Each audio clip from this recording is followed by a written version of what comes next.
Videogan waxaa soo sheergareeyay walaal Soomaaliyeed oo ku sugan magaalada Nairobi gaar ahaan Islii ganacsiga ku leeyahay. Labadan nin aad arkaysaan midka fanaanada guduudan waa Soomaali kan kalena waa Kenyaati. Lacagta gabadha loo dhiibay waxaa la sheegay inay tahay lacag sixir wadata. Markay lacagtaasi gacanta ay ku qabato wixii ka dambeeya waxay rabaan in ay helaan bin numberka mobilkeeda ee lacagta imbaasada ugu jirta si ay u dhacaan. Lacag noogu soo tuur oo kale ayaa la dhahayaa laakiin ujeedku ma ahan in lacag loogu tuuro ee waxay rabaan furaha sirta ay u isticmaasho telefoonka in ay helaan. Ninka kale geeska taagan waxa uu u taagan yahay sidii uu u arki lahaa gabadha markay bin numberka ay gelinayso.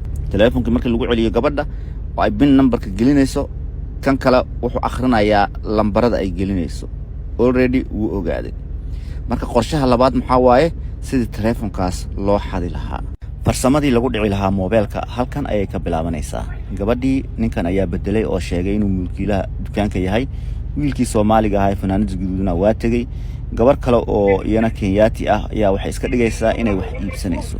Ninka kale ee Kenyaatiga ee gacmaha dhaadheer isagana halkaas wuxuu u taagan yahay inuu mobilka qaado. Waxba loo diray odagii waa la mashquuliyay. Kii gacmaha dhaadheerana tuuga ahaa waa ka mobilkii u qaaday. Tuugii Janiska waa ka faa'iideystay.